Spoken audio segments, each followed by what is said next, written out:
ایران سعودی deal اور پاکستان۔ سوال یہ ہے کہ سعودی عرب اور ایران چین کی قیادت میں اس حسین اور قابل تحسین یو ٹرن پر کیوں مجبور ہوئے؟ اس کے جواب میں عرض ہے کہ اگرچہ عرب اور ایران تنازع کی نسلی، تاریخی اور فقہی جہتیں بھی تھیں، لیکن اصل عامل امریکہ تھا۔ امام خمینی کے انقلاب کے بعد ایران مشرق وسطی میں اپنا اثر و رسوخ بڑھا رہا تھا اور عرب ممالک اسے اپنے لیے خطرہ سمجھ رہے تھے۔ ایرانی خطرے کے مقابلے کے لیے عرب ممالک کا امریکہ پر انحصار تھا، لیکن سعودی عرب پہلی مرتبہ 2003 میں عراق پر امریکی حملے سے ناراض ہوا۔ صدام حسین سے ناراضگی اپنی جگہ پر تھی، لیکن سعودی عرب اور دیگر ممالک 90 کی جنگ کے برعکس اب کی بار امریکہ کو مشورہ دے رہے تھے کہ وہ عراق پر حملہ نہ کرے، کیونکہ وہ سمجھ رہے تھے کہ اس کا انہیں نقصان اور ایران کو فائدہ ہوگا۔ دوسری بڑی مایوسی سعودی عرب کو یمن کے سلسلے میں ہوئی، کیونکہ اسے امریکہ سے جتنی مدد اور سرپرستی کی توقع تھی وہ اس نے نہیں کی۔ اس دوران چین ایک متبادل اقتصادی اور عسکری طاقت کے طور پر سامنے آ چکا تھا، اور جب اس نے مشرق وسطی میں اپنا اثر و رسوخ بڑھانے کی کوشش کی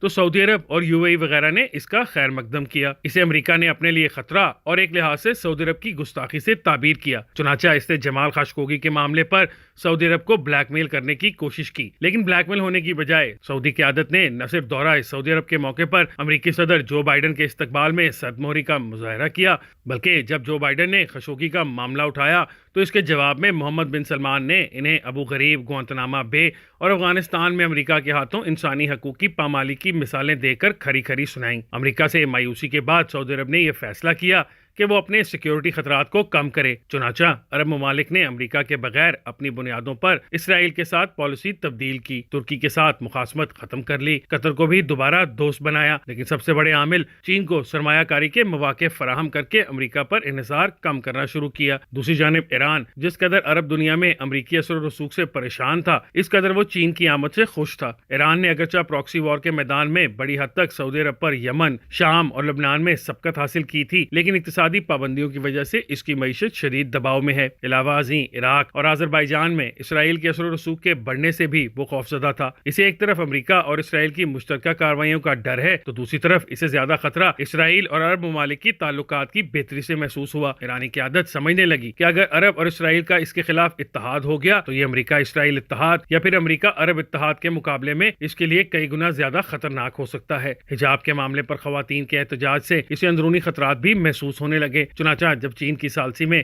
اسے عرب ممالک کی طرف سے تعلقات کی بہتری کا گرین سگنل مل گیا تو ایران نے اسے غنیمت جانا۔ گزشتہ کالم میں نے تفصیل سے بیان کیا تھا کہ ایران اور سعودی عرب کی مخاصمت کا پاکستان کو کیا نقصان ہو رہا تھا اور ان کی صلح سے پاکستان کو کیا فائدہ ہوگا، لیکن ساتھ ہی یہ بھی عرض کیا تھا کہ مواقع کے ساتھ ساتھ کچھ چیلنجز بھی سر اٹھا سکتے ہیں۔ ایک چیلنج تو یہ ہوگا کہ اس سے قبل سعودی عرب ایران کے تناظر میں بھی پاکستان کے ناز نخرے زیادہ اٹھاتا تھا، لیکن اب وہ پاکستان کو اس آئینے میں نہیں دیکھے گا۔ دوسری طرف چین کا مشرق وسطی اور سمندر تک رسائی کے لیے پہلے زیادہ انحصار پاکستان اور سی پیک پہ تھا، لیکن اب ایران کی صورت میں اسے نیا آپشن بھی ہاتھ آ گیا ہے، کیونکہ ایران امریکہ کے اثر سے مکمل آزاد ہے، جبکہ پاکستان کے معاملے میں چین کو یہ خدشات لاحق رہتے ہیں کہ کہیں دوبارہ عمران خان کی طرز کی حکومت نہ آ جائے جو نہ صرف سی پیک کی راہ میں روڑے اٹکائے بلکہ ترازو کا پلڑا امریکہ کی طرف جھکا کر چین کے ساتھ معاملات کی ساری تفصیلات بھی اس کو فراہم کر دے۔ تادم تحریر کہا جاتا تھا کہ جو حیثیت اسرائیل کی امریکہ کے لیے ہے وہی حیثیت پاکستان کی چین کے لیے ہے، لیکن اب چین کو ایران اور اسی طرح کے کئی دیگر آپشن میسر آ جائیں گے۔ اس نئے ریجنل یا گلوبل آرڈر میں اب پاکستان کے لیے ایک مشکل یہ پیدا ہو گئی ہے کہ اس کے لیے اب زیادہ عرصہ دو کشتیوں پر سوار رہنا ممکن نہیں رہے گا۔ اب دونوں طرف سے یہ دباؤ بڑھے گا کہ پاکستان فیصلہ کر لے کہ وہ کس کے ساتھ ہے۔ پاکستان کی اقتصادی بدحالی کے باوجود چین کا بھرپور مدد کے لیے نہ آنا اس کی طرف سے یہ پیغام ہے کہ وہ پکی یاری کا یقین دلا دے اور یہ تسلی کرا دے کہ سی پیک وغیرہ کے معاملے میں عمران خان کی پالیسیوں کو دوبارہ نہیں دہرایا جائے گا۔ دوسری طرف شرائط پوری کرنے کے باوجود آئی ایم ایف کی طرف سے معاہدہ نہ کرنے اور امریکہ سے عمران خان کے حق میں شرمن اور زلمے خلیل زاد جیسے نیو کونز کی طرف سے مہم امریکہ یہ پیغام دے رہا ہے کہ پاکستان چین کی طرف جانے سے باز آ جائے۔ اب سعودی عرب ایک علاقائی طاقت ہونے کے ناطے اور دیگر عرب ممالک مالی خوشحالی اور سرمایہ کاری یا تیل کے مراکز ہونے کے ناطے تو امریکہ